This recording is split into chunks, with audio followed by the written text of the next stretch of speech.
सभी को नमस्कार। इस सेशन के अंतर्गत हम केमिस्ट्री पार्ट जो ग्रेड सेकंड में प्रश्न पूछे गए हैं उसका सॉल्यूशन देखेंगे। इससे पहले हम आपको बता दें कि इस पेपर के अंदर जो प्रश्नों का क्राइटेरिया रहा है, जो प्रश्न पूछे गए हैं उनकी संख्या की मैं बात करूं तो यहाँ लगभग 51 से 52 प्रश्न आपके बायोलॉजी के पूछे गए हैं। 39 से 40 प्रश्न आपके लगभग केमिस्ट्री के हैं, क्योंकि कुछ प्रश्न ऐसे हैं जो दोनों में कॉमन है। हालांकि लगभग जो क्राइटेरिया है वो 51 बायो, 39-40 आपका केमिस्ट्री, 39 फिजिक्स और 20 प्रश्न आपके हैं किसके, टीचिंग मेथड के। इस प्रकार से आपके 150 प्रश्न पूछे गए हैं। सबसे ज्यादा बायो के प्रश्न है, 51 प्रश्न पूछे गए हैं। हमेशा जो लगभग पैटर्न रहा है वो लगभग 43, 44, 43, 45, 46 इस प्रकार से है। 5-6 प्रश्नों की संख्या ज्यादा रही। पेपर की हमने पहले वीडियो में बात की थी, टफ लेवल का पेपर था। जिन लोगों ने इस पेपर के अंदर अपने आप पर काबू रखा, अपने आप को कंट्रोल रखा, नियमित रखा और धैर्य का परिचय जिन लोगों ने दिया, उनके प्रश्नों का जो करने का तरीका है वो लगभग 70 से 80 के बीच में रहा है। जिन लोगों ने इससे ज़्यादा प्रश्न किए हैं, 95 किए हैं, 100 किए हैं, वो प्रश्न बहुत ज़्यादा किए हैं। क्योंकि पेपर का जो एक पार्ट हमें पूरा छोड़ना पड़ा, जिसके रूप में हम फिजिक्स को देख सकते हैं, थोड़ा सा टफ था तो आपको प्रश्न ज़्यादा छोड़े। उसके बाद बायो भी कहीं ना कहीं पिछले जो भी आज तक के पेपर हुए हैं 2018, 22, 24 संस्कृत शिक्षा विभाग, 18 से लेकर 24 तक के जो पेपर हैं, उससे पहले तो बिल्कुल एवरेज आई हुई है। इसमें बायो ने भी काफ़ी ऐसे प्रश्न थे जो आपके डायरेक्ट होने वाले नहीं थे। ऐसे प्रश्न लगभग 50 प्रश्न जो आए हैं, 10-12 प्रश्न ऐसे हैं, पेपर को जब देखा है तो उसमें 10-12 प्रश्न ऐसे हमें दिखे कि जो प्रश्न बच्चा टच नहीं कर पाया। इसके अलावा जो प्रश्न उसने 36-37 प्रश्न उसने अटेम्प्ट किए, उसमें से भी लगभग 7-8 सवाल ऐसे थे जो काफ़ी डिफिकल्ट थे।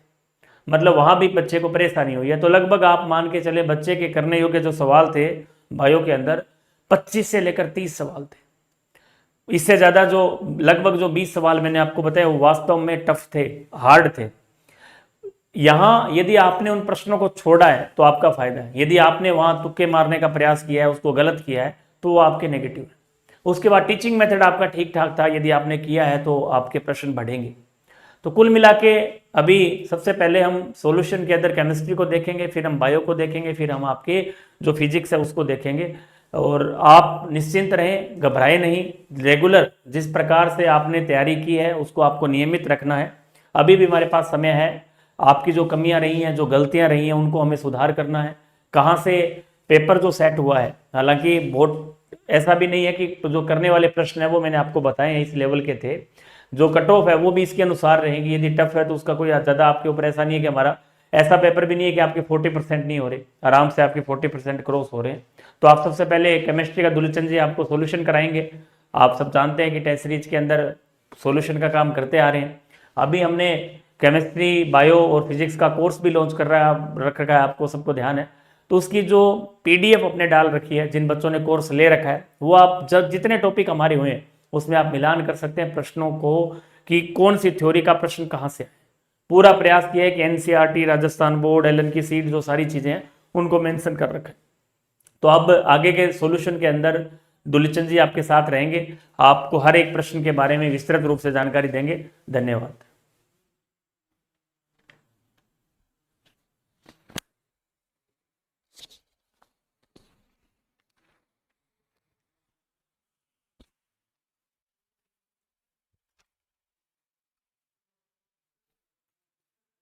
नमस्कार सभी को। एग्जाम हेल्प के इस ऑनलाइन प्लेटफॉर्म पे आप सभी का हार्दिक स्वागत, अभिनंदन है। आज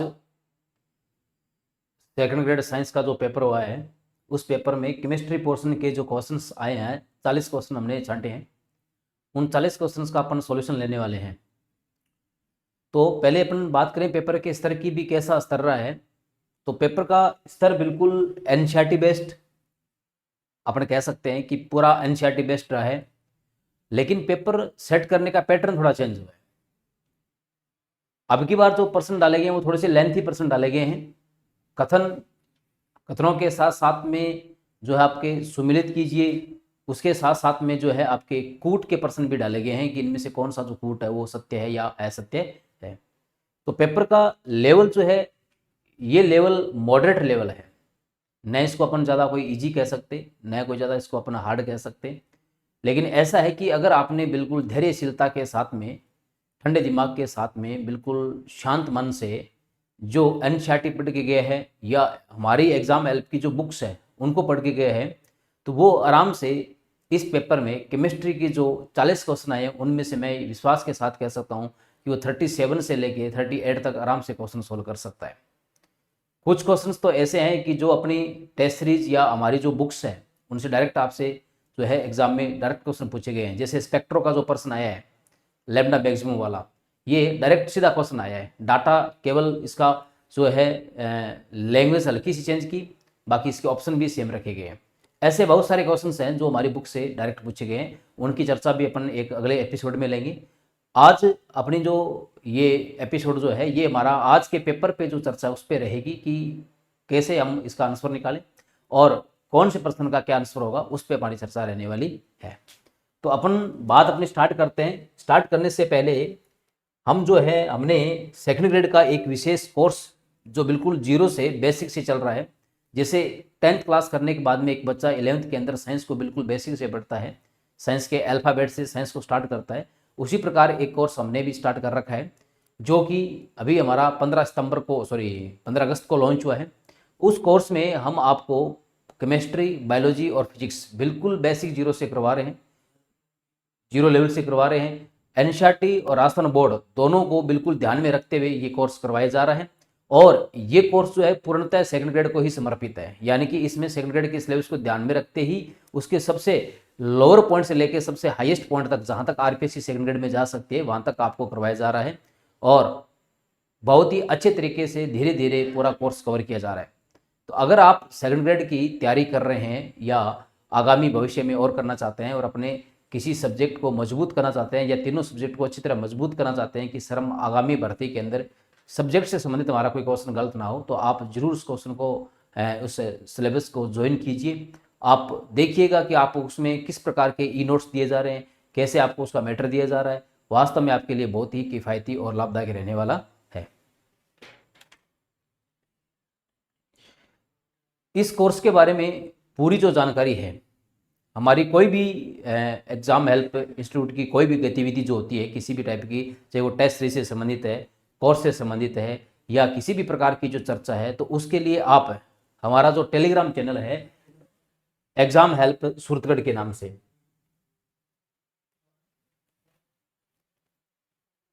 इस टेलीग्राम चैनल को आप ज्वाइन कर सकते हैं। इस एक हमारा टेलीग्राम चैनल और है,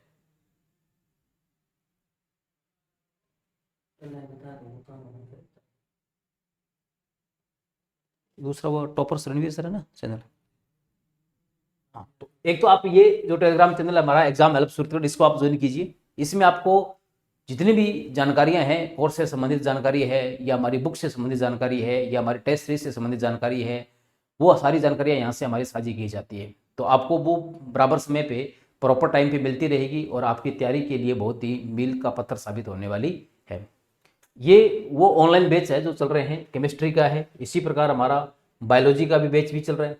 इनकी विशेषता के बारे में अपन चर्चा कर ही चुके हैं कि पूर्णतः ये एनसीईआरटी और राजस्थान बोर्ड की बुक्स पर आधारित है। और आपने आज का पेपर भी देखा होगा, आज का जो पेपर है वो 98% पेपर जो है वो एनसीईआरटी और राजस्थान बोर्ड के पैटर्न पर ही आधारित रहा है। तो उसी आधार पे आपको ये कोर्स इसमें करवाया जाएगा।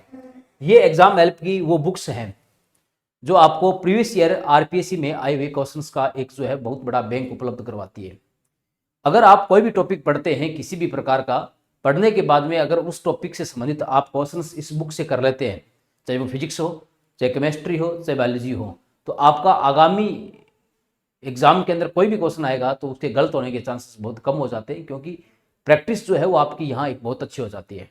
और आपको पता है कि साइंस में प्रैक्टिस ही सबसे बड़ा रोल रखती है। आप जितनी ज़्यादा प्रैक्टिस करके जाएंगे वो टॉपिक्स आपकी उतना अच्छा क्लियर होगा और उस टॉपिक से आए हुए क्वेश्चन को आप बहुत ही अच्छे तरीके से, बहुत कम समय के अंदर, बहुत ही स्मार्ट तरीके से आप जो है अटेंड करके और अपनी जो सफलता है उसको प्राप्त कर सकते हैं। तो ये हमारी बुक्स बायोलॉजी की है। इसी प्रकार ये हमारी फिजिक्स की बुक है, और इसी प्रकार ये हमारी जो है केमिस्ट्री की बुक है। ये तीनों बुक्स अपने आप में राजस्थान में जो है सेकंड ग्रेड के लिए एक यूनिक बुक है। इन बुक्स को अगर आपको प्राप्त करना है तो आप हमारे ये जो व्हाट्सअप नंबर दे रखे हैं नीचे, इन व्हाट्सअप नंबर पे संपर्क करके आप अपना एड्रेस भेज करके और बाय पोस्ट आप प्राप्त कर सकते हैं, क्योंकि राजस्थान के किसी भी बुक स्टोर पे ये बुक आपको उपलब्ध नहीं होने वाली है।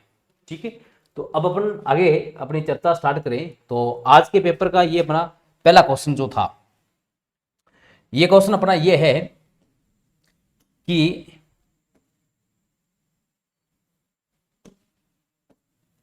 निम्न में से कौन सा यौगिक एरोमेटिक नहीं है। ठीक है, तो अगर आपको इसकी आंसर की चाहिए पूरे पेपर की और भी जानकारी चाहिए तो आप हमारा ये जो चैनल है science with topper Ranveer sir, इसको आप ज्वाइन कीजिएगा। यहाँ इस टेलीग्राम चैनल पर है आपको सारी की सारी जानकारी साझा कर दी जाएगी, चाहे वो भर्ती से संबंधित हो, एग्जाम से संबंधित हो, टेस्ट सीरीज से संबंधित हो, ऑनलाइन कोचिंग से संबंधित हो, सारी जानकारी आपको यहाँ पे ये साझा कर दी जाएगी। तो पहला क्वेश्चन है, निम्न में से कौन सा यौगिक एरोमेटिक नहीं है, यानी कि कौन सा एरोमेटिसिटी जो है प्रेजेंट नहीं कर रहा है। तो देखो, एरोमेटिकता निकालने के लिए हम पढ़ते हैं कि यौगिक जो है सबसे पहले साइक्लिक होना चाहिए, कुछ रूल्स फॉलो करना चाहिए, है ना, चक्रीय होना चाहिए। ठीक है, और दूसरी बात है कि चक्रीय होने के साथ साथ में प्लेनर भी होना चाहिए, यानी कि प्रत्येक कार्बन उसमें sp2 संकृत होना चाहिए। प्लेनर के साथ साथ में उसमें जो है रेजोनेंस की संभावना भी होनी चाहिए, अनुनाद की संभावना भी होनी चाहिए। और चौथी बात जो है वो हकल रूल की पालना करनी चाहिए। तो जो यौगिक इन चारों बातों की पालना करेगा क्रम वाइज वो एरोमेटिक होगा, और जो इनमें से किसी एक नियम की पालना नहीं करता है वो एरोमेटिक गुण प्रदर्शित नहीं करेगा, सीधी सी बात है ना। तो अगर इन सब में देखें तो जैसे अपने यौगिक ए देखें, यौगिक ए जो है इसमें ध्यान से देखें तो इसमें जो है 6 पाई इलेक्ट्रॉन है, 6 पाई इलेक्ट्रॉन है। तो हकल रूल क्या होता है, 4n+2 पाई इलेक्ट्रॉन होने चाहिए, ये कहता है। ठीक है, अगर मैं n का मान 1 कर दूं, n का मान 1 कर दूं तो इसमें जो है बिल्कुल 6 पाई इलेक्ट्रॉन आएंगे। तो 6 पाई इलेक्ट्रॉन है तो हकल रूल की तो पालना कर रहा है। दूसरी बात है, क्या ये चक्रीय है, बिल्कुल देखो साइक्लिक है ये। ठीक है, तीसरी बात है कि क्या इसमें जो है प्लेनर है, तो हर कार्बन को देखें तो प्रत्येक कार्बन इसमें sp2 संकृत है तो प्लेनर है। लेकिन इसमें रेजोनेंस देखें तो यहां नियमितता नहीं है, संयुग्मन जो है ना, संयुग्मन की लगातार नियमितता नहीं है, और संयुग्मन की लगातार नियमितता नहीं है तो इसी वजह से ये एरोमेटिक नहीं है। तो इसका आंसर कौन सा हो जाएगा, 1 नंबर आंसर हो जाएगा। ठीक है, इसके अंदर देखें दूसरा जो कि नेप्थलीन का है, तो नेप्थलीन में देखें तो इसमें देखो 10 पाई इलेक्ट्रॉन है इसमें, है ना, क्योंकि 1 2 3 4 5 जो है इसमें पाई बॉन्ड है तो 10 पाई इलेक्ट्रॉन हो गए। दूसरी बात है प्रत्येक कार्बन इसमें sp2 संकृत है, प्लेनर है। दूसरी बात इसमें पूर्ण संयुग्मन है, double single double single double single double single, ये पूर्ण संयुग्मन जिसको बोलते हैं, कंप्लीटली कॉन्जुगेशन जिसको बोलते हैं अपन, वो है। तो ये बिल्कुल जो है एरोमेटिसिटी शो करेगा। ठीक है, इसी प्रकार जो है ये यौगिक जो है इसमें देखो बिल्कुल 6 पाई इलेक्ट्रॉन है, प्रत्येक कार्बन जो है वो आपका sp2 संकृत है, और sp2 संकृत होने के साथ साथ में जो है प्लेनर भी है। तो इसका मतलब ये भी एरोमेटिसिटी प्रदर्शित करेगा, इसी प्रकार ये भी एरोमेटिसिटी प्रदर्शित करेगा। तो हमारा आंसर कौन सा हो जाएगा, 1 नंबर आंसर हो जाएगा। ठीक है, नेक्स्ट क्वेश्चन पे चले अपन, क्वेश्चन नंबर 2। दहन के पश्चात 44 ग्राम CO2 उत्पन्न करने के लिए मेथेन के आवश्यक मोल की संख्या क्या होगी ना। ये हमारा जो है मोल कंसेप्ट से प्रश्न आया हुआ है। ठीक है, और मोल कंसेप्ट में जो हमारी जो बुक है उस मोल कंसेप्ट में हमने 1% बिल्कुल ऐसा का ऐसा प्रश्न कर रखा है, बस वहां थोड़े से डाटा चेंज है, वहां x मान करके सोल्व कर रखा है उसको। ठीक है, उसकी चर्चा अपन कल बाद में करेंगे भी, बुक्स में हमारे क्वेश्चन डायरेक्ट कौन से आए हैं। तो इसको कैसे सोल्व करेंगे, देखो बात हो रही है मेथेन के दहन की समीकरण। तो मेथेन के दहन की समीकरण ये होती है, इस टाइप से मेथेन का दहन किया जाता है तो CO2 मिलती है और साथ में हमें जल मिलता है। जब इसको संतुलित करते हैं तो इस प्रकार से होता है, यानी कि जब मेथेन का 1 मोल ऑक्सीजन के 2 मोल से रिएक्शन करता है तो CO2 का 1 मोल देता है। 1 मोल का मतलब होता है कि उसमें जो है उसके अनुभार के बराबर की मात्रा, यानी कि मेथेन का जो है 16 ग्राम जो होता है वो जब दहन होता है तो उससे 44 ग्राम क्या मिलती है, CO2 मिलती है। प्रश्न में यही तो पूछ रहा है कि दहन के पश्चात 44 ग्राम CO2 प्राप्त करनी है, तो 44 ग्राम अगर CO2 प्राप्त करनी है तो मेथेन के कितने मोल आवश्यक होंगे, 44 ग्राम बोले तो CO2 का 1 मोल। CO2 का 1 मोल कब मिलेगा, जब हमें मेथेन का 1 मोल रिएक्ट करेगा। तो आंसर क्या हो जाएगा इसका, 1 मोल इसका आंसर हो जाएगा। तो आंसर नंबर क्या हो जाएगा इसका, 1 आंसर हो जाएगा। ठीक है, बिल्कुल सिंपल सा क्वेश्चन है, कोई हार्ड क्वेश्चन नहीं है और नॉर्मल सा क्वेश्चन आया हुआ है। नेक्स्ट क्वेश्चन पे चर्चा करें, अपने क्वेश्चन नंबर 3 पे चले। क्वेश्चन नंबर 3 हमारा जो है ये कह रहा है निम्नलिखित उत्क्रमणीय अभिक्रिया पर विचार कीजिए जो कि साम्य अवस्था में है। जैसा कि प्रश्न को देखिए पता चल रहा है कि ये साम्य अवस्था से आया हुआ एक न्यूमेरिकल है। इसमें देखो नाइट्रोजन डाइऑक्साइड गैस जो है इसका जो है ध्यान से देखें तो इसका जो है द्विलक्षीकरण हो रहा है, ठीक है, और यानी कि इसका डाइमर बन रहा है और डाइमर बन के किस में कन्वर्ट हो रही है ये N2O4, ठीक है, डाई नाइट्रोजन टेट्रा ऑक्साइड में कन्वर्ट हो रही है। तो यहां ये कह रहा है कि इसका डेल्टा एच जो है वो -57.2 किलो जूल प्रति मोल है, ठीक है। इसका मतलब क्या है, डेल्टा एच यहाँ पे देखो ध्यान से नेगेटिव है, डेल्टा एच नेगेटिव है, इसका मतलब ये जो है एक एक्सोथर्मिक रिएक्शन है, क्योंकि एक्सोथर्मिक रिएक्शन के लिए हमें पता है कि डेल्टा एच क्या होता है, नेगेटिव होता है, और एंडोथर्मिक के लिए डेल्टा एच क्या होता है, पॉजिटिव होता है। तो अगर एक्सोथर्मिक है इसका मतलब इस रिएक्शन को कंप्लीट होने के लिए कम हीट चाहिए, हीट क्या चाहिए, कम चाहिए। तो अगर इसके लिए अपन बात करें कि उपयुक्त परिस्थिति क्या क्या होगी, तो सबसे पहली बात है कि इसका टेम्परेचर क्या होना चाहिए, लो होना चाहिए। अगर टेम्परेचर लो होगा तो रिएक्शन क्या जाएगी, फॉरवर्ड जाएगी, और फॉरवर्ड जाएगी तो ज्यादा मात्रा में N2O4 बनेगा और NO2 धीरे धीरे क्या होती जाएगी, समाप्त होती जाएगी। तो अब इसके संदर्भ में बात करें तो ये कह रहा है कि उपरोक्त अभिक्रिया के संदर्भ में निम्नलिखित प्रेक्षण या प्रेक्षणों पर विचार कीजिए। पहला प्रश्न क्या है, ताप घटाने पर भूरे रंग की तीव्रता घटती है।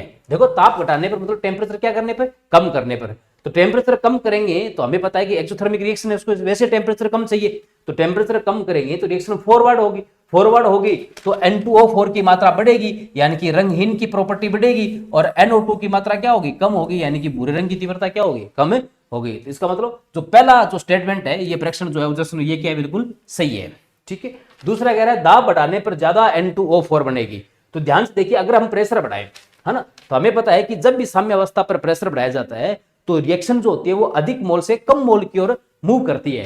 तो देखो अगर प्रेशर बढ़ाऊंगा तो इधर 2 मोल है और इधर कितनी मोल है, 1 ही मोल उत्पाद की, तो रिएक्शन क्या करेगी, फॉरवर्ड होगी, और फॉरवर्ड होगी तो ज्यादा मात्रा में N2O4 बनेगा। तो इसकी ये बात भी क्या होगी, सही होगी। तीसरी बात है ताप बढ़ने के साथ में साम्य अवस्था स्थिरांक का मान घटता है ना, तो बिल्कुल सी बात है, अगर रिएक्शन एक्सोथर्मिक है, डेल्टा एच क्या है, नेगेटिव है, तो इसमें अगर आप टेम्परेचर बढ़ाओगे तो इसका जो साम्य अवस्था स्थिरांक होगा वो क्या करेगा, घटेगा, ठीक है। अगर यही एक्सोथर्मिक एंडोथर्मिक रिएक्शन होती उसका टेम्परेचर बढ़ाते तो साम्य अवस्था स्थिरांक क्या करता, बढ़ता, ठीक है ना। तो इसका मतलब ये क्यों घट रहा है, क्योंकि अगर टेम्परेचर आप बढ़ाओगे तो सीधी सी बात है रिएक्शन क्या करेगी, बैकवर्ड जाएगी, और रिएक्शन बैकवर्ड जाएगी तो फिर ये ज्यादा बनेगा, ये क्या बनेगा, कम बनेगा, और ये अगर उत्पाद कम बनेगा तो उत्पाद अगर जो है इसकी मात्रा ज्यादा रहेगी तो इसका जो केविकुलेंट है ये क्या हो जाएगा, कम हो जाएगा। तो इसका आंसर क्या हो जाएगा, तीनों क्या हो गए यहाँ पे, सही हो गए। तो आंसर जो है इसका ए बी और सी सभी क्या है, सही है, यानी कि आंसर नंबर इसका 2 हो जाएगा, ठीक है। नेक्स्ट क्वेश्चन पे चले, क्वेश्चन नंबर 4। 3D कक्षक के लिए नोड या नोडों की कुल संख्या क्या है ना। तो अगर अपन को टोटल नोड निकालने होते हैं तो ये हमने अच्छी तरह पढ़ा है केमिस्ट्री के अंदर, टोटल नोड की संख्या किसके बराबर होती है, n - l के बराबर होती है, ठीक है। टोटल नोड किसके बराबर होते हैं, n - l के बराबर। एक मिनट इस क्वेश्चन को मैं थोड़ा सा देख लेता हूँ, ये लैंग्वेज इसकी सही है क्या, वो पेपर कहाँ रखा सर उसको,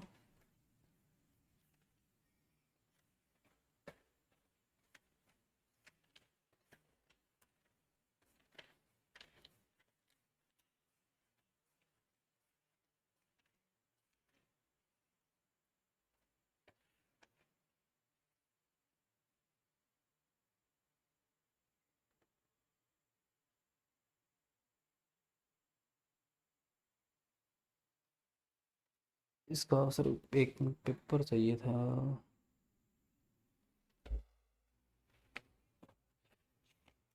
ये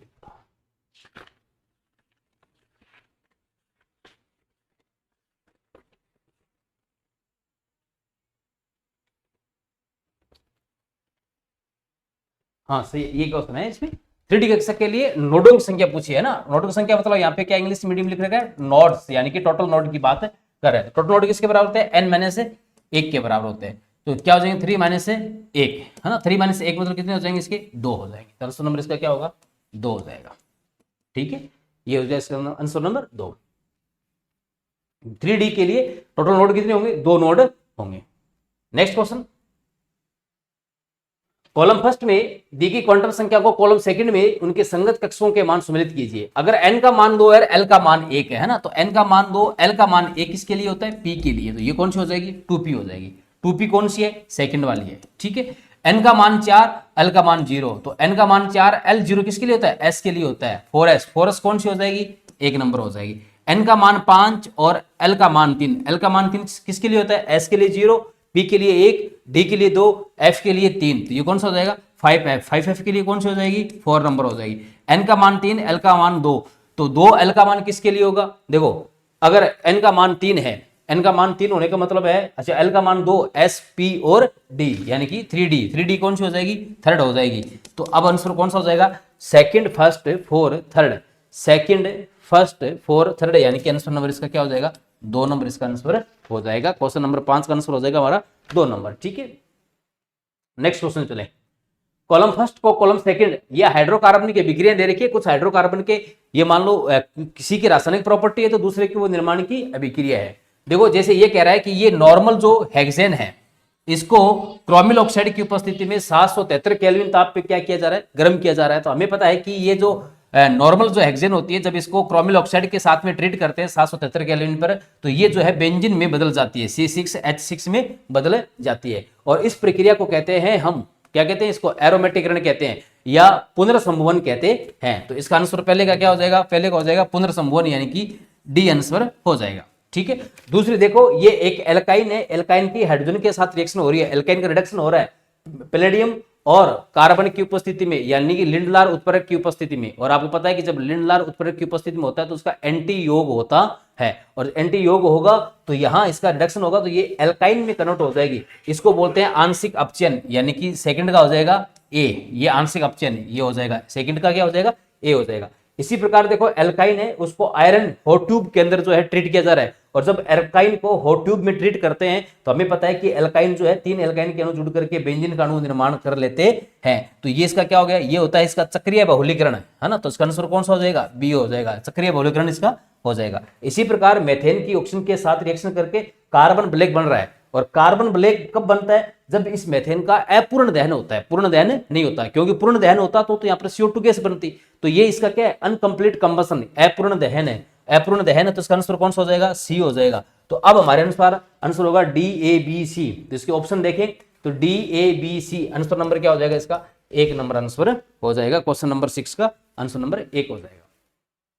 नेक्स्ट क्वेश्चन, निम्नलिखित अम्लों को उनके बढ़ते हुए अम्ल सामर्थ्य के क्रम में व्यवस्थित कीजिए। ये सारे देखो हाइड्रोजन हैलाइड है ना, और हाइड्रोजन हैलाइड में हमें पता है कि जैसे हम टॉप टू बॉटम जाते हैं, हाइड्रोजन हैलाइड में जितने भी हाइड्रोजन हैलाइड होते हैं, ठीक है ना, HX जितने भी होते हैं, टॉप टू बॉटम जाते हैं, तो इनकी जो बॉन्ड डिसोसिएशन एनर्जी होती है ये क्या करती है, घटती है। और बॉन्ड डिसोसिएशन एनर्जी घटेगी तो सीधी सी बात है इनकी जो एसिडिसिटी अम्लता है वो क्या करेगी, बढ़ेगी, ठीक है, अम्लता बढ़ेगी। तो ऊपर से नीचे जाने पर अम्लता क्या करती है, बढ़ती है। तो आंसर नंबर इसका भी क्या हो जाएगा, 1 नंबर आंसर हो जाएगा। ये हो गया प्रश्न नंबर आपका 7। प्रश्न नंबर 8 नेक्स्ट, वह विधि जो ऐसे द्रवों के शोधन के लिए प्रयुक्त की जाती है जिनके क्वथनांक बहुत ज्यादा होते हैं और जो अपने क्वथनांक या उससे भी कम ताप पर अपघटित हो जाते हैं, ठीक है ना, यानी कि जिनके बॉइलिंग पॉइंट ज्यादा हाई होते हैं, लेकिन उनको जब गर्म किया जाता है तो या तो अपने बॉइलिंग पॉइंट पर या उससे कम टेम्परेचर पे वो डिसोसिएट हो जाते हैं, टूट जाते हैं। तो उनका शुद्धिकरण कौन सी विधि से करते हैं, उनका शुद्धिकरण करते हैं निम्न दाब पर आसवन विधि से, यानी कि आंसर नंबर क्या हो जाएगा इसका, 2 नंबर इसका आंसर हो जाएगा, ठीक है ना। निम्न दाब पर कौन सी विधि, आसवन विधि से इसका क्या करते हैं, हमें शुद्धिकरण किया जाता है। तो ये हमारे तो है, ये क्वेश्चन जो है ये आपका जो दे रखा है सिलेबस में अपने रिएक्शन मैग्नीज्म दे रखी है, ऑर्गेनिक केमिस्ट्री दे रखी है, वहां पे पहले टॉपिक दे रखा है कार्बनिक यौगिकों का शुद्धिकरण, वहां से ये प्रश्न उठाया गया है। नेक्स्ट क्वेश्चन, और अपने एनसीईआरटी बुक का वहां से डायरेक्ट उठाया गया है।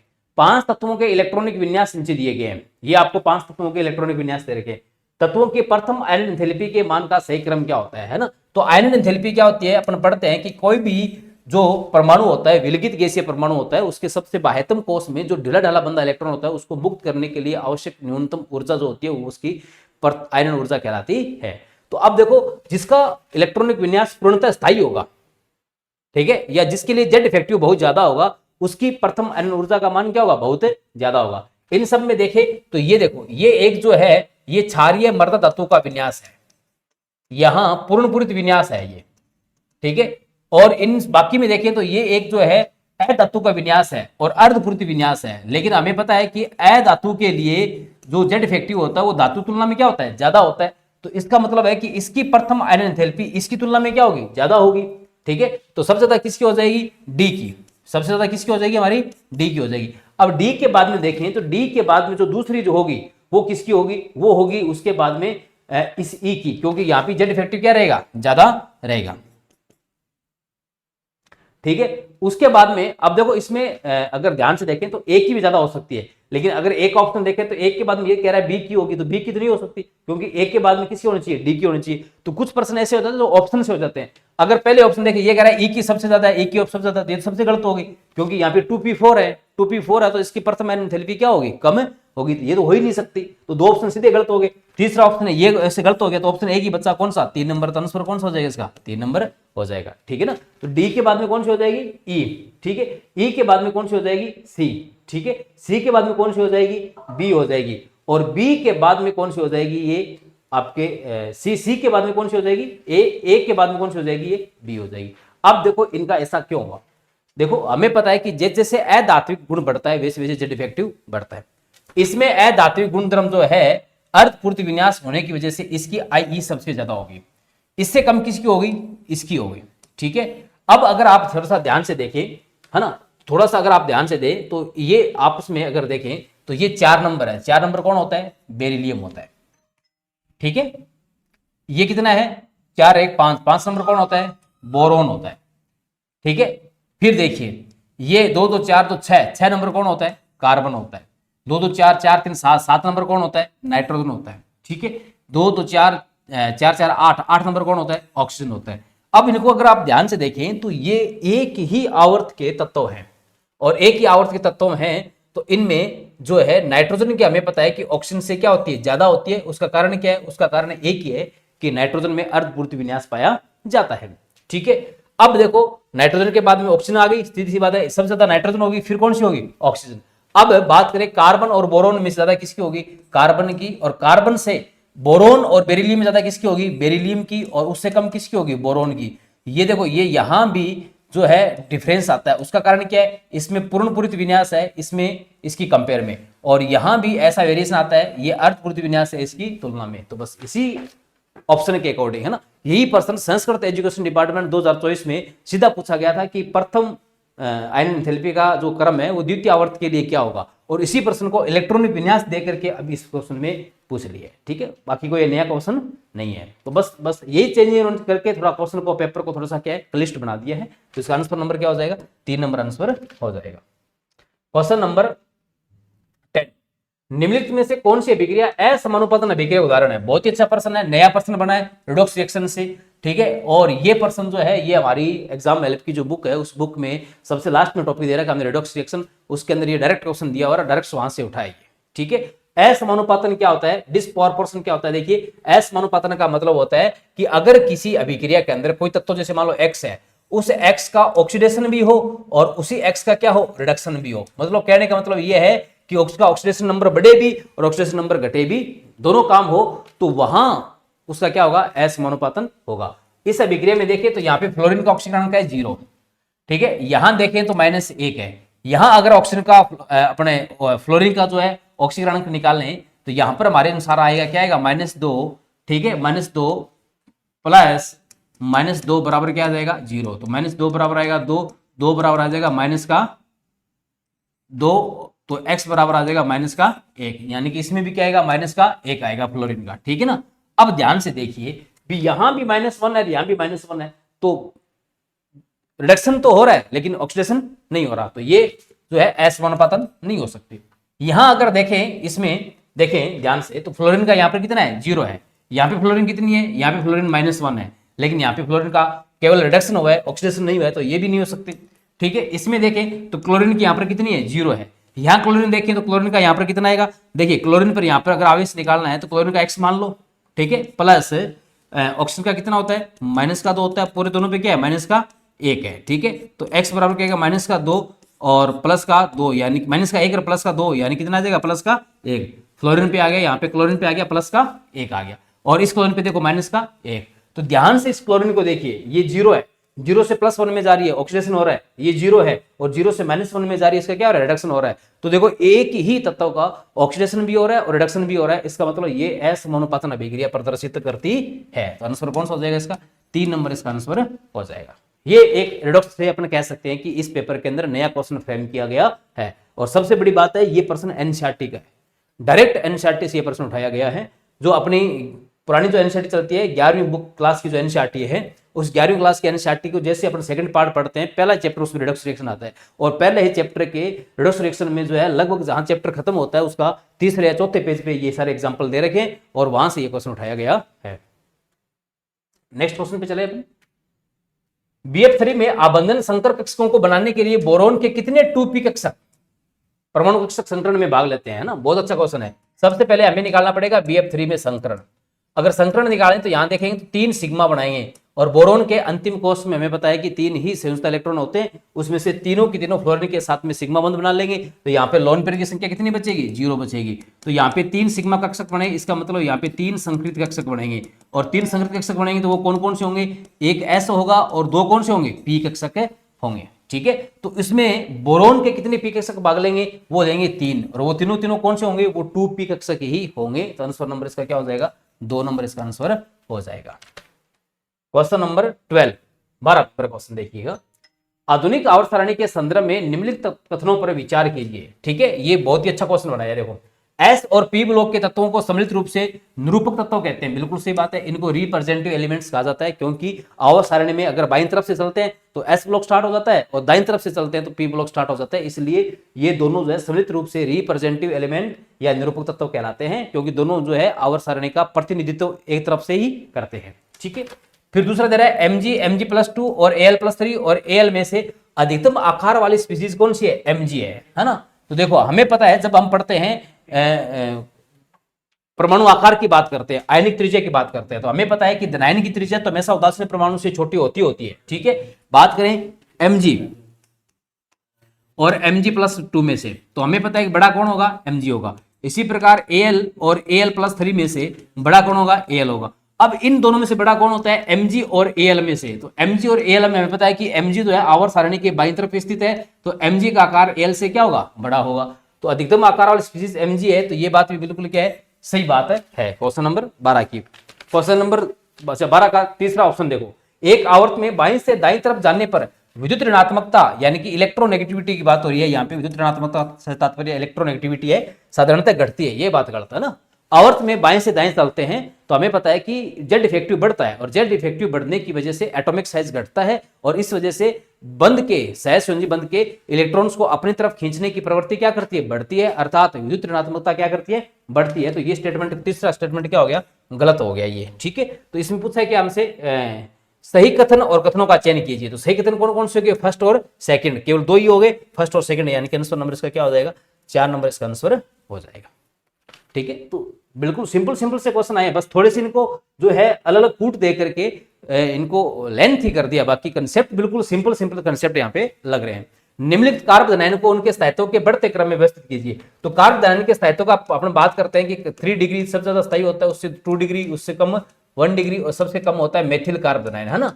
क्योंकि कार्ब धनायन के स्थायित्व की बात करें तो कार्ब धनायन पर जो है धन आवेश होता है, और धनावेश होता है तो धनावेश को जो है +I प्रभाव वाले क्या करते हैं, घटाते हैं, इसलिए स्थायित्व क्या करेगा, बढ़ेगा। और -I प्रभाव समूह वाले क्या करते हैं, तो आवेश को बढ़ाते हैं, इसलिए स्थायित्व क्या करेंगे, ये कम करेंगे। तो 3 डिग्री सबसे ज्यादा होगा, और 3 डिग्री में अगर देखेंगे जिसमें रेजोनेंस है उसके स्थायित्व सबसे ज्यादा होगा। तो देखो इसमें 3 डिग्री है और उसके साथ साथ में 3 फेनिल समूह है, तो इसका रेजोनेंस का सबसे ज्यादा संभावना होगी, और आवेश का विस्थानीकरण यहाँ पे सबसे ज्यादा होगा, 3 बेंजीन रिंग के अंदर हो जाएगा, इसलिए इस पर आवेश घनत्व बहुत ज्यादा घटेगा और स्थायित्व सबसे ज्यादा होगा। तो सबसे ज्यादा स्थायित्व किसका होगा, फेनिल वाले का होगा। और ऐसा एक ही ऑप्शन है, तो आंसर कौन सा हो जाएगा इसका, 3 नंबर आंसर हो जाएगा। तो देखो सबसे ज्यादा 3 डिग्री फेनिल का हो गया, फिर 3 डिग्री एल्किल का हो गया, फिर 2 डिग्री एल्किल का हो गया, फिर मेथिल का हो गया। तो आंसर नंबर हो जाएगा इसका 3 नंबर आंसर हो जाएगा। क्वेश्चन नंबर 14, दिए गए यौगिक का आईयूपीएसी नाम क्या है ना। तो अगर इसमें यौगिक को देखें आईयूपीएसी नाम के अनुसार देखें तो सबसे पहले यहाँ पे हम मुख्य क्रियात्मक समूह का चयन करेंगे, है ना। देखो यहाँ पे 3 प्रतिस्थापी है इसमें, एक तो एथिल जुड़ा हुआ है, एक आयोडीन जुड़ा हुआ है, एक नाइट्रो जुड़ा हुआ है। तो इसमें देखिए तो मुख्य प्रतिस्थापी समूह कौन सा हो जाएगा, मुख्य प्रतिस्थापी समूह जो है वरीयता क्रम के अनुसार यहाँ पे कौन होगा, नाइट्रो होगा। ठीक है, तो मतलब यहाँ पे नाइट्रोबेंजीन बनेगी। ठीक है, अब अंकन क्या करेंगे, अंकन वहां से करेंगे जहां इनको सबसे कम न्यूनतम अंक मिले, मुख्य प्रतिस्थापी को भी सबसे कम अंक मिले। अगर इधर से अंकन करें तो 1 2 3 4 पे आता है, इधर से करें तो 1 2 3 4 पे आता है ये। ठीक है, तो इसका नाम अगर ध्यान से देखें तो 1 एथिल 4 आयोडो, यहां से देखें 1 2 3 4 है ना, इधर से देखें तो ये देखो ये सबसे पहले आएगा एथिल। ठीक है, तो 1 नंबर एथिल हो जाएगा, 4 नंबर पे आयोडो हो जाएगा, 3 नंबर पे नाइट्रोबेंजीन हो जाएगा, यानी कि आंसर नंबर इसका क्या हो जाएगा, 4 नंबर इसका आंसर हो जाएगा। 1 एथिल 4 आयोडो 3 नाइट्रोबेंजीन, इसका आंसर आईपीसी नियम के अनुसार हो जाएगा।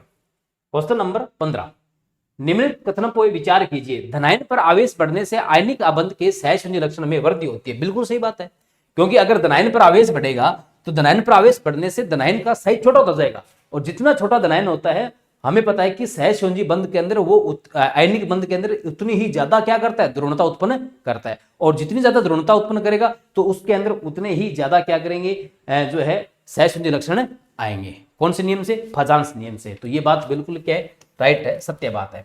आयनिक आबंधों के आंशिक सहसंयोजी लक्षण की विवेचना फजांस के नियम से की जाती है, ये बात भी बिल्कुल क्या है, सत्य है। तो दोनों कथन क्या है, सत्य है। तो कथन फर्स्ट और कथन दोनों क्या हो गए, यहाँ पे सत्य हो गए। तो आंसर नंबर इसका क्या हो जाएगा, 2 नंबर आंसर हो जाएगा। क्वेश्चन नंबर 15, हाइड्राइडो के क्वथनांकों का सही बढ़ता हुआ क्रम कौन सा है। बात हो रही है बॉइलिंग पॉइंट की क्वथनांक की, है ना। तो यहाँ का हाइड्राइड दे रखे, तो हमें पता है कि जो HF है, इस HF में तो बहुत प्रबल जो है अंतःअणुक जो है हाइड्रोजन बॉन्डिंग पाई जाती है, इसलिए इसका क्वथनांक सबसे क्या होगा, ज्यादा होगा। ठीक है, और इसमें सबसे ज्यादा क्वथनांक होगा, उससे कम किसका होगा, अमोनिया के अंदर, क्योंकि अमोनिया में नाइट्रोजन की वितीर्णता ज्यादा होती है, और नाइट्रोजन की वितीर्णता ज्यादा होने की वजह से इसके अंदर भी हाइड्रोजन बॉन्डिंग की संभावना पाई जाती है। वो एक अलग बात है कि इसके अंदर हाइड्रोजन बॉन्डिंग की संभावना जो है HF से कम होती है। तो सबसे ज्यादा HF के बाद में कौन सी, NH3। अब बचा कौन कौन सा अपना, एक सिलिका हाइड्राइड सिलिकन, और एक कौन सा बचा आपका हाइड्रोजन सल्फाइड। तो इनमें देखें तो इसमें हाइड्रोजन सल्फाइड का अणुभार ज्यादा है, इसलिए इसके वंडरवाल आकर्षण बल ज्यादा होने से इसका क्वथनांक भी क्या होगा, ज्यादा होगा। तो इससे कम कौन हो गया, H2S, और सबसे कम कौन हो गया, HiH4। तो आंसर नंबर इसका कौन सा हो जाएगा, 4 नंबर इसका आंसर हो जाएगा। ये भी आज के पेपर में एक नया क्वेश्चन डिजाइन हुआ है, वास्तव में एक बहुत अच्छा क्वेश्चन बनाया गया है, और हाइड्रोजन बॉन्डिंग को कंबाइंड करते हुए केमिकल बॉन्डिंग में इस क्वेश्चन को डिजाइन किया गया है। नेक्स्ट क्वेश्चन, निम्नलिखित कथनों पर विचार कीजिए,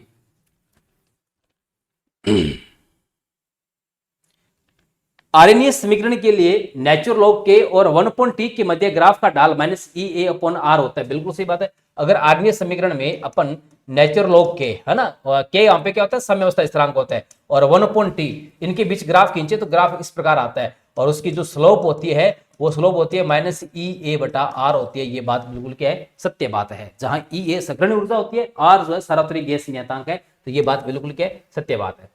जब कोई पदार्थ अभिक्रिया की दर को कम करता है तो उसे निरोधक कहते हैं। बिल्कुल सी बात है, यानी कि उसको इनहिबिटर कहते हैं। ठीक है, जैसे कोई अभिक्रिया, अगर ऐसा कोई पदार्थ है जो अभिक्रिया की दर को बढ़ा रहा है तो उसको अपन प्रोमोटर कहते हैं, है ना, वर्धक कहते हैं। और अगर अभिक्रिया की दर को कम कर रहा है तो उसको हम इनहिबिटर कहते हैं, यानी कि निरोधक या मंदक कहते हैं। तो ये बात भी बिल्कुल क्या है, सही है। ठीक है, उत्प्रेरक अभिक्रिया की गिब्स मुक्त ऊर्जा में परिवर्तन ला करके अभिक्रिया की दर को परिवर्तित करता है, ये गलत बात है ना। गिब्स मुक्त ऊर्जा में परिवर्तन नहीं करता उत्प्रेरक। उत्प्रेरक तो क्या करता है, जो अभिक्रिया है उस अभिक्रिया की सक्रियण ऊर्जा में परिवर्तन करता है। अगर सक्रियण ऊर्जा को कम कर देता है तो अभिक्रिया की दर बढ़ जाती है, और सक्रियण ऊर्जा को बढ़ा देता है तो अभिक्रिया की दर क्या हो जाती है, कम हो जाती है। तो स्टेटमेंट 3 नंबर जो है ये क्या हो गया, गलत हो गया। अब पूछा क्या इसने, सही कथन कौन कौन से, फर्स्ट और सेकंड, यानी कि आंसर नंबर क्या हो जाएगा इसका, 1 नंबर आंसर हमारा हो जाएगा। नेक्स्ट क्वेश्चन, क्वेश्चन नंबर 18, निम्नलिखित में से जल तेल, है ना, वाटर ऑयल इमल्सन के लिए प्रमुख पाइसी कारक कौन सा है, यानी कि इसमें से ऐसा कौन सा एजेंट है जो वाटर ऑयल इमल्सन को स्टेबलाइज करता है, स्थायी कर देता है, तो वो कौन सा होता है, काजल होता है। तो आंसर नंबर इसका क्या हो जाएगा, 2 नंबर हो जाएगा। ये भी डायरेक्ट NCERT से उठाया गया एग्जाम्पल है, और अपने एग्जाम हेल्प की जो बुक है वहां से उठाया गया डायरेक्ट क्या एग्जाम्पल है। क्वेश्चन नंबर 19,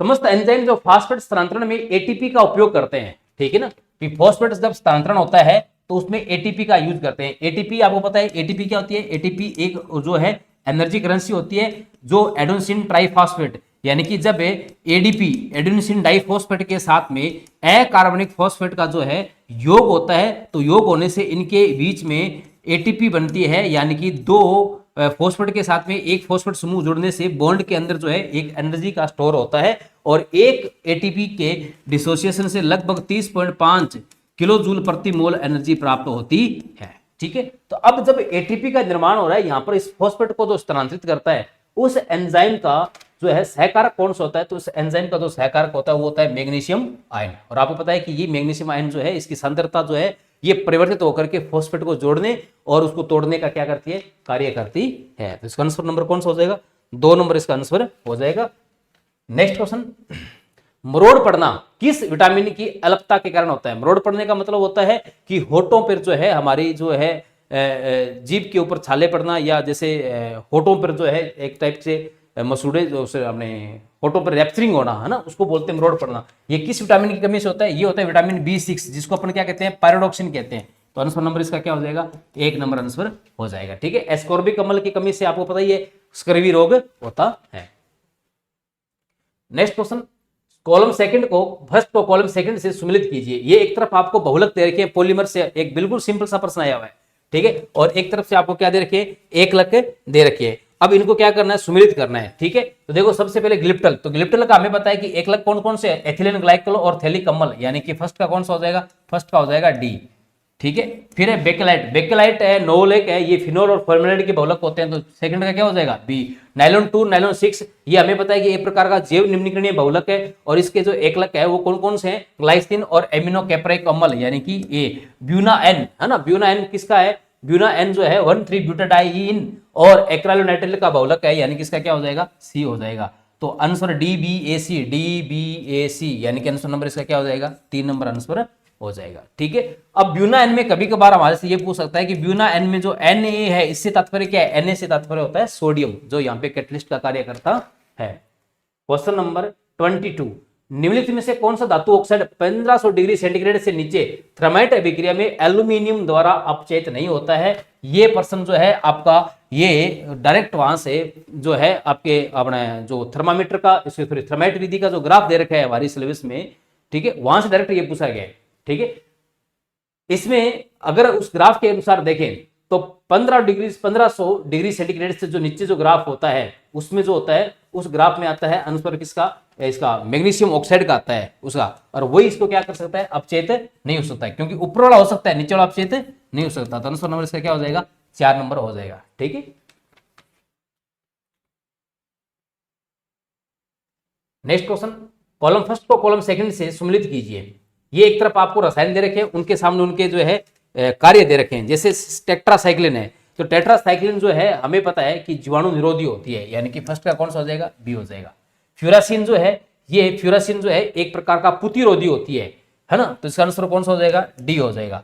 ठीक है, और सैकरिन ये हमें पता है कि एक प्रकार का कृत्रिम मधुरक है, तो इसका आंसर हो जाएगा सी। पेनिसिलिन जीवाणु नासी है, तो इसका आंसर हो जाएगा ए, यानी कि BDCA। आंसर नंबर इसका क्या हो जाएगा, 2 नंबर आंसर हो जाएगा। ये केमिस्ट्री इन एवरीडे लाइफ से आया हुआ एक क्वेश्चन है। देखो यहाँ 4 ऑप्शन इधर दे रखे, 4 इनके सामने कॉलम बना के दे रखे, बहुत ही अच्छा क्वेश्चन डिजाइन किया गया है। क्वेश्चन नंबर 24, उपसहसंयोजक यौगिकों के संदर्भ में निम्नलिखित कथनों में से कौन से सही है। ठीक है, ये आपको कॉम्प्लेक्स कंपाउंड दे रखे, कोबाल्ट का अमोनिया के साथ संकुल है, रोडियम का अमोनिया के साथ संकुल है, इरिडियम का अमोनिया के साथ संकुल है, और ये कह रहा है कि जो इसका अष्टफलकीय क्रिस्टल क्षेत्र है विपरीत ऊर्जा का ये क्रम है। तो देखो बिल्कुल सही क्रम है, यहां देखें तो सबके अंदर लिगेंड समान है देखो, और सबकी ऑक्सीजन अवस्था भी क्या है, समान है। अब हमें फिर यहाँ पे डिसाइड अपन कैसे करेंगे, वैसे हम ऐसे डिसाइड करते हैं कि जहां लिगेंड स्ट्रॉन्ग फील्ड होता है उसकी विपरीत ऊर्जा ज्यादा होती है, जहां लिगेंड वीक फील्ड होता है उसकी विपरीत ऊर्जा क्या होती है, कम होती है। लेकिन यहां तो सारी चीजें सेम हो गई। तो अब हम देखेंगे इन केंद्रीय धातु परमाणु को देखेंगे। ठीक है, यहां जिसके अंदर बड़े डी कक्षक होंगे और बड़े डी कक्षक होंगे तो वहां विपाटन क्या होगा, ज्यादा होगा, क्योंकि बड़े डी कक्षक जब होंगे तो जब लिगेंड उनकी तरफ मूव करेंगे तो उनके बीच में ज्यादा जो है रेस्टिक्यूट आएगा, प्रतिरोध आएगा, उस वजह से उनका विपाटन भी क्या होगा, ज्यादा होगा। तो हमें पता है कि इरिडियम के डी कक्षक का साइज बड़ा होता है रोडियम से, और रोडियम का बड़ा होता है किससे, कोबाल्ट से। तो इसका विपाटन ऊर्जा सबसे ज्यादा होगी, उससे कम इसकी, इससे कम इसकी। तो ये कथन बिल्कुल क्या है, सत्य कथन है। फिर इस पेपर रासायनिक श्रेणी में लिगेंड के विपाटन सामर्थ्य का क्रम दे रखा है। ये कह रहा है कि साइनाइड का सबसे ज्यादा होता है, उससे कम जो है नाइट्रो का होता है उससे कम कार्बन मोनोऑक्साइड का होता है, कार्बोनिल का होता है, तो ये गलत बात है ना, इसका सबसे ज्यादा होता है, तो ये बात क्या हो गई, गलत हो गई। ठीक है, ये सी बड़ा ओ बड़ा। फिर कह रहा है जो टेट्राहेड्रल है वो ऑक्टाहेड्रल का 4/9 होता है, बिल्कुल सही बात है, लेकिन इनका अगर वास्तव में एनसीईआरटी के अनुसार देखें तो टेट्राहेड्रल जो होता है ये ऑक्टाहेड्रल का 4/9 मल्टीटाइप्स होता है, लेकिन ये नेगेटिव होता है, लेकिन यहां पर ये नेगेटिव नहीं दे रखा है, तो इसको अगर अपने वैसे देखें तो हमारे अनुसार ये गलत है, लेकिन जब ऑप्शन में देखें तो ऑप्शन के अनुसार इसको क्या करना पड़ेगा, अपने को सही मानना पड़ेगा, तभी इसका आंसर सेट होगा। D4 निम्न चक्रण अष्टफल के संकुल में 2 अयुग्मित इलेक्ट्रॉन होते हैं। निम्न चक्रण कौन सा होता है, लो स्पिन। लो स्पिन कौन सा होगा, जिसके अंदर स्ट्रॉन्ग फील्ड लिगेंड होगा, और स्ट्रॉन्ग फील्ड लिगेंड होगा तो हमें पता है उसमें 2 प्रकार के कक्षक बनते हैं, 3D कक्षक तो कक्षक नीचे होते हैं और 2 क्या होते हैं उसमें ऊपर होते हैं। ठीक है, तो लो स्पिन है तो पहले नीचे पेयरिंग होगी 1 2 3। ठीक है, D4 है तो ये देखो, अब देखो 2 अनपेयर है, बिल्कुल सही बात है, 2 अनपेयर होते हैं, तो ये बात भी क्या होगी, सही होगी। ठीक है, तो इसमें पूछा क्या है सही कौन कौन से हैं, तो सही फर्स्ट हो गया, फर्स्ट सही है। ठीक है, फिर हमारा कौन सा हो गया, फोर्थ सही हो गया। तो अब देखो फर्स्ट और फोर्थ यहाँ पे कोई ऑप्शन नहीं है, तो इसमें अगर इसके अकॉर्डिंग देखें थर्ड तो वैसे क्या हो गया, गलत हो गया, तो ये गलत हो जाएगा, ये गलत हो जाएगा, तो इसके अकॉर्डिंग हमारा आंसर कौन सा बचता है, 1 नंबर आंसर बचता है। बाकी इस क्वेश्चन में इस ऑप्शन को अगर गलत मानते हैं तो फिर ये प्रश्न जो है डिलीट होने की संभावना है या बोनस होने की पूरी सी संभावना है, क्योंकि यहां अगर नेगेटिव दिया होता तो फिर अपन कहते हैं कि ये बात बिल्कुल क्या सही है। नेक्स्ट क्वेश्चन की चले, ये एक रिएक्शन कर रही है, एल्कीन की रिएक्शन हो रही है हाइड्रोक्लोरिक अम्ल से किसी पेरोक्साइड की उपस्थिति में, तो यहां कह रहा है मुख्य उत्पाद X, ठीक है, बन रहा है कोई, उपरोक्त अभिक्रिया अनुक्रम में मध्यवर्ती और मुख्य उत्पाद X को पहचानिए। अब हम क्या किया, हमने जो है इस ऑक्साइड को पेरोक्साइड को देखते ही हमने यहां पर एंटी मार्कोनिकॉफ नियम लगा दिया, जो कि बिल्कुल क्या है, गलत है, क्योंकि एंटी मार्कोनिकॉफ नियम की जो घटना है वो केवल HBr के साथ होती है, HCl HF और HI के साथ कभी भी नहीं होती है। तो यहां अगर HCl है तो फिर इस पेरोक्साइड का इस पर कोई प्रभाव नहीं पड़ेगा, और नॉर्मली सामान्य विधि से जो है इस पे जो है HCl का योग होगा, तो इधर से +3 का +I प्रभाव लगेगा CH3 का, तो +I प्रभाव लगने से इस पर माइनस आएगा, इस पे क्या आएगा, प्लस आएगा, और ये टूटेगा तो ये माइनस, और ये क्या बनेगा, प्लस। तो ये जो क्लोरीन है ये अटैक करेगा इस बीच वाले पे और ये अटैक करेगा इस पे, तो इसके अकॉर्डिंग जो अपना मध्यवर्ती बनेगा वो 2 डिग्री बनेगा, तो ये देखो मध्यवर्ती बन गया यहाँ पे, और ये इसका क्या बन जाएगा, उत्पाद बन जाएगा, तो आंसर नंबर इसका क्या हो जाएगा, 3 नंबर इसका आंसर हो जाएगा। ठीक है,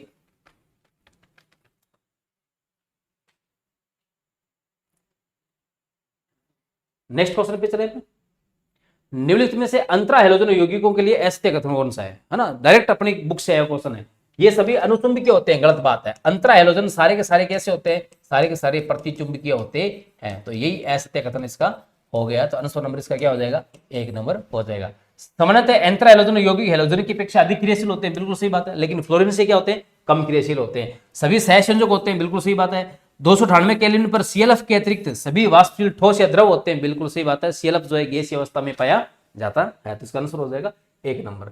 क्वेश्चन नंबर 27, निम्न में से कौन से क्रिस्टलीय ठोस के अभिलाक्षणिक गुण है, क्रिस्टलीय ठोस की निश्चित ज्यामिति होती है, बिल्कुल सही बात है, इनकी एक डेफिनेट जो है ज्योमेट्री होती है, समदेशिकता होती है, ये गलत बात है ना, क्रिस्टलीय ठोस समदेशिक नहीं होते बल्कि कैसे होते हैं, विषमदेशिक होते हैं, तो ये इसका क्या हो गया, गलत हो गया।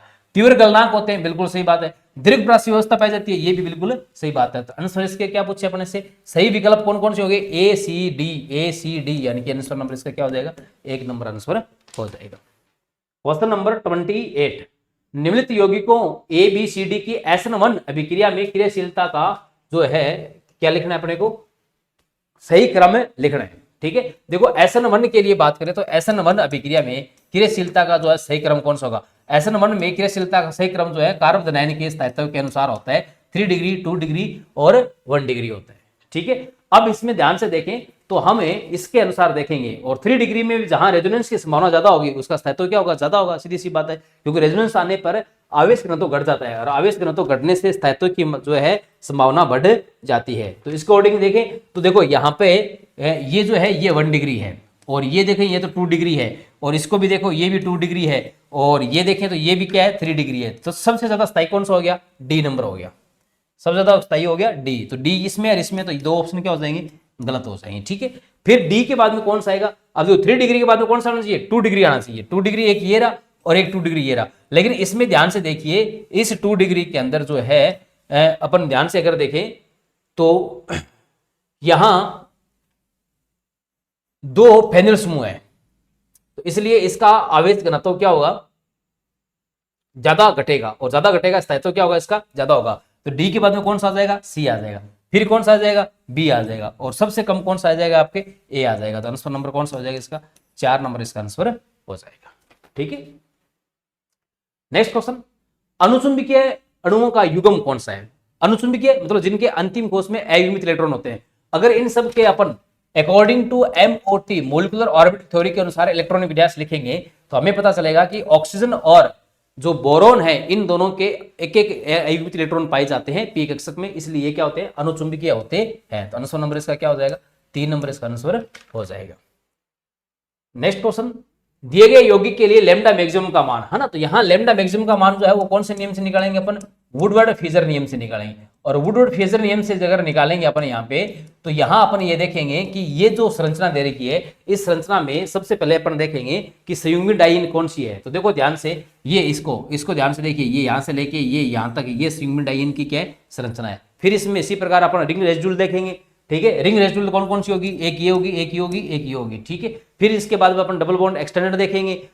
ये सब देखने के बाद में जब सबकी बेस वैल्यू जोड़ेंगे तो हमारे पास जो आंसर आएगा वो 343 जो है मिली माइक्रोन आएगा। तो आंसर नंबर इसका क्या हो जाएगा, 4 नंबर हो जाएगा। और ये प्रश्न जो है ये सेकंड ग्रेड 2022 में आया हुआ प्रश्न है। डायरेक्ट इस प्रश्न को बिना किसी डाटा चेंज के यहाँ से दोबारा उठाया गया क्वेश्चन है। तो आंसर इसका 4 नंबर हो जाएगा। क्वेश्चन नंबर 31, शंकु लाइन दे रखा है आपको, इसके त्रिविम समायों की संख्या कितनी होगी, है ना। तो टोटल कितने इसके जो है आइसोमर्स होंगे। तो देखो इसके अगर आइसोमर्स बनाए तो इसमें जो है आइसोमर्स 2 प्रकार के बनेंगे, एक तो सिस बनेगा, एक कौन सा बनेगा, ट्रांस। सिस में भी इसके 2 फॉर्म बनेंगे, एक डी फॉर्म बनेगा और एक कौन सा बनेगा, एल फॉर्म, है ना, डेक्स्ट्रो और एक लीवो फॉर्म। तो टोटल कितने हो गए, 1 2 और 3। तो आंसर नंबर इसका क्या हो जाएगा, 3 नंबर इसका आंसर हो जाएगा। प्रश्न नंबर 32, निम्नलिखित यौगिकों को उनके अवशोषण की तरंग संख्या के बढ़ते क्रम में व्यवस्थित कीजिए। ये भी स्पेक्ट्रो से आया क्वेश्चन है। तरंग संख्या देखो से तात्पर्य क्या है, तरंग संख्या से तात्पर्य होता है कि जो आपको यौगिक दे रखा है उस यौगिक में जितनी ज्यादा उसमें जो है तनाव है, उस तनाव का ज्यादा होने की वजह से उसके अंदर तरंग संख्या उतनी क्या होगी, ज्यादा होगी। तरंग संख्या वास्तव में क्या होती है, तरंग संख्या होती है 1/λ, यानी कि आवर्ती के बराबर होती है। ठीक है, तो जिसमें जितना ज्यादा तनाव होगा उसमें तरंग संख्या उतनी ही क्या होगी, ज्यादा होगी। अगर इन सब में देखें तो सबसे ज्यादा जो तनाव है वो ये इसमें देखो, ये जो छोटा अणु है इसमें सबसे ज्यादा क्या होगा, तनाव होगा। तरंग संख्या सबसे ज्यादा किसमें होगी, इसमें होगी। कौन किसमें होगी, ये जो है प्रोपेन वाले में, इसमें तरंग संख्या सबसे ज्यादा होगी। तो इसके अकॉर्डिंग देखें तो पहला ऑप्शन कौन सा बनेगा अकॉर्डिंग इसमें सबसे ज्यादा, सेकंड की कौन सी में, 4 नंबर में। तो एक आंसर आंसर नंबर इसका क्या हो जाएगा, 4।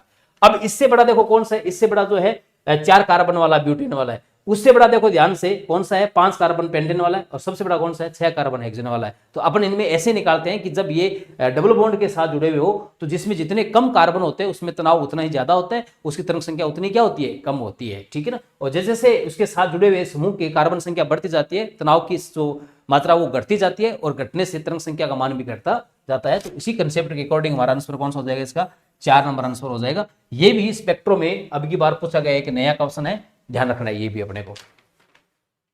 क्वेश्चन नंबर 33, जब 2 ग्राम अवाष्पशील विद्युत अनअपठ्य विलय को 100 ग्राम बेंजीन में घोला जाता है तो बेंजीन के क्वथनांक में 0.635 केल्विन की वृद्धि हो जाती है।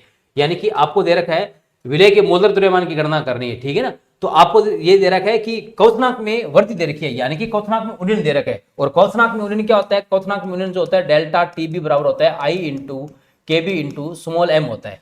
ये दे रखा है आपको 0.635 केल्विन दे रखा है। आई बेंजीन के लिए 1 होगा, केबी का मान बेंजीन के लिए दे रखा है कितना, 2.53 दे रखा है। एम क्या होती है, मोलिलिटी, है ना। मोलिलिटी कैसे निकालते हैं, जो हमने सॉलिड घोला है उसकी मात्रा बटा में उसका अणुभार, और जो सॉल्वेंट है उसकी मात्रा कितनी है, 100 ग्राम है। ग्राम में है तो ऊपर उनको क्या करना पड़ेगा, 1000 से गुणा करना पड़ेगा, तभी ये किस में कन्वर्ट होगी, केजी में कन्वर्ट होगी।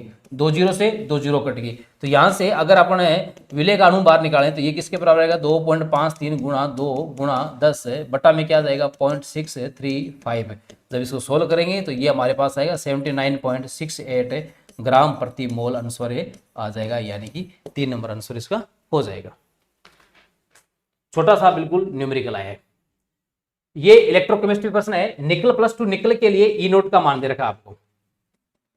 ठीक, कितने दे रखा है, 0.25 वोल्ट। इस सवाल को करने के कई तरीके हैं। ठीक है, और इसी प्रकार आपको गोल्ड का जो है रिडक्शन पोटेंशियल दे रखा है, कितना दे रखा है आपको, ये दे रखा है 1.5 वोल्ट दे रखा है। ठीक है, तो पूछा है इस सेल के लिए, तो देखो यहां इसका ऑक्सीडेशन पोटेंशियल दे रखा है और यहां इसका क्या दे रखा है, रिडक्शन पोटेंशियल दे रखा है। तो चाहे आप तो डायरेक्ट इसको कैथोड एनोड कर लो या आप जो है उसको सीधा भी कर सकते हैं, ठीक है ना। इसका जैसे अगर ये आपको ऑक्सीडेशन दे रखा है, इसका रिडक्शन बनाओगे तो ये किसका हो जाएगा, प्लस का हो जाएगा। तो अगर सीधा ई नोट सेल निकालें तो ई नोट सेल किसके बराबर होता है, ई नोट कैथोड माइनस ई नोट क्या होता है, एनोड होता है। कैथोड कितना हो जाएगा, कैथोड तो जिसका मान ज्यादा कौन सा है, ये है 1.5 वोल्ट, माइनस एनोड कौन सा हो जाएगा, माइनस 2.5 वोल्ट। दोनों को जोड़ोगे तो कितना आएगा, 1.575 वोल्ट, यानी कि आंसर नंबर क्या हो जाएगा इसका, 2 नंबर आंसर हो जाएगा, ठीक है। यहां इन दोनों की सांद्रता सेम है, तो आप चाहें तो इसको वैसे भी निकाल सकते हैं, है ना। इसको ऑक्सीडेशन पोटेंशियल दे रखा है तो इसको रिडक्शन पोटेंशियल बनाएंगे तो ये किसका हो जाएगा, प्लस का हो जाएगा, प्लस का हो जाएगा तो सीधा इसमें जुड़ जाएगा, तो पॉइंट कितना आ जाएगा, 1.75 वोल्ट भी आ जाएगा।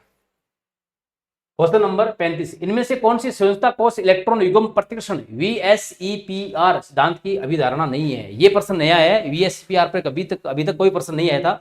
पहला कह रहा है कि इलेक्ट्रॉन युग्मों के मध्य प्रतिकर्षण अन्योन्य क्रिया है, यानी कि प्रतिकर्षण का क्रम क्या होता है, हम पढ़ते हैं सारे कि सबसे ज्यादा प्रतिकर्षण जो होता है वो लोन पेयर में होता है, उससे कम जो होता है वो बॉन्ड पेयर लोन पेयर में होता है, ठीक है। और सबसे कम जो प्रतिकर्षण होता है वो बॉन्ड पेयर में होता है। तो ये देखो ये क्या कर रहा है, एकांकी युग्म में सबसे ज्यादा, उससे कम एकांकी युग्म अवंधी युग्म में, और सबसे कम अवंधी युग्म में। तो ये बात बिल्कुल क्या है, सही है। दूसरी बात कह रहे हैं इलेक्ट्रॉन युग्म स्पेस में उन स्थितियों में अवस्थित होने का प्रयास करते हैं जिसके फलस्वरूप उनके मध्य प्रतिकर्षण अधिकतम हो। ये गलत बात होगी, प्रतिकर्षण क्या होना चाहिए, न्यूनतम, क्योंकि प्रतिकर्षण अगर न्यूनतम होगा तो ही स्थायित्व क्या होगा, मैक्सिमम होगा। तो आंसर नंबर इसका क्या हो जाएगा, 2 नंबर हो जाएगा। और ये क्या हो गया, इसका असत्य कथन हो गया। अणु की आकृति केंद्रीय परमाणु के आसपास उपस्थित संयोजी इलेक्ट्रॉन के युग्मों पर डिपेंड करती है ना। अब संयोजी इलेक्ट्रॉन कौन कौन से होते हैं, बंदी यानी कि पेयर्ड इलेक्ट्रॉन भी हो सकते हैं, और अबंदी यानी कि लोन पेयर भी हो सकते हैं। केंद्रीय परमाणु के संयोजकता कोष में उपस्थित इलेक्ट्रॉन युग्म एक दूसरे को प्रतिकर्षित करते हैं, बिल्कुल सही बात है। इलेक्ट्रॉन युग्म एक दूसरे को रिपल तो करते ही है, क्योंकि दोनों पे क्या होता है, सेम चार्ज होता है। तो इसका आंसर हो जाएगा 2 नंबर। निम्नलिखित कथन ए और कथन आर पर विचार कीजिए और सही विकल्प चुनिए। एक्टिनोइड श्रेणी में एक्टिनोइड अंकुचन एक तत्व से दूसरे तत्व की ओर उत्तरोत्तर बढ़ता है, बिल्कुल सही बात है। अगर एक्टिनोइड श्रेणी में अपन जब है श्रेणी में बाएं से दाएं तरफ चलते हैं तो एक्टिनोइड संकुचन का मान तत्व से तत्व जाने पर बढ़ता जाता है। उसका कारण क्या है, क्योंकि बाएं से दाएं जाने पर जेड इफेक्टिव बढ़ने के कारण है, ठीक है। एटॉमिक रेडियस घटती है और आयनिक रेडियस घटती है, इस वजह से एक्टिनोइड अंकुचन का मान बढ़ता है। अब जो है जेड इफेक्टिव क्यों बढ़ता है, आयनिक रेडियस क्यों बढ़ता है, उसका एक कारण है कि एक्टिनोइड के अंदर जो 5f ऑर्बिट्स है इनका साइज विस्तृत होता है, और विस्तृत साइज होने की वजह से इनका दुर्बल परिरक्षण प्रभाव होता है, वीक इनका जो है स्कैटरिंग इफेक्ट होता है। तो ये कह रहा है कारण क्या है, 5f इलेक्ट्रॉन द्वारा दुर्बल परिरक्षण प्रभाव के कारण। तो ये बात भी सही है और ये बात भी सही है, और ये बात इस बात का सही स्पष्टीकरण भी दे रही है। तो आंसर हो जाएगा हमारा 3 नंबर कि ए और आर दोनों सत्य है और आर ए सही का स्पष्टीकरण देता है। क्वेश्चन नंबर 37, 30 डिग्री सेंटीग्रेड ताप और 1 बार दाब पर वायु के 400 डेसीमीटर क्यूब आयतन को 200 डेसीमीटर आयतन तक संपीड़ित करने के लिए आवश्यक न्यूनतम दाब क्या होगा, है ना। तो ध्यान से देखिए ये प्रश्न जो आपका गैसीय स्टेट से है, ये कह रहा है कि एक अवस्था है जहां तापमान 30 डिग्री सेंटीग्रेड है, अगर मैं इसको केल्विन में कन्वर्ट करूं तो ये 303 केल्विन हो जाएगा, और प्रेशर जो है 1 बार है, ठीक है ना। अगर इसको एमएमजी में कन्वर्ट करते हैं, वैसे जरूरत नहीं है, बार से बार कट जाएगा, ठीक है। और पहली जगह जो आयतन है वो है आपका कितना, 400 डेसीमीटर क्यूब है, ठीक है। अब ये कह रहा है कि इसको दूसरी जगह इसका जो है आयतन सेम स्थिति बाकी रखते हुए, यानी कि टेम्परेचर जो है वही हमें 303 केल्विन रखना है, प्रेशर जो है वही हमें 1 बार रखना है। अब आयतन हमने कितना कर दिया, आयतन हमने जो है इसका कर दिया, कितना कर दिया, 200 डेसीमीटर क्यूब कर दिया।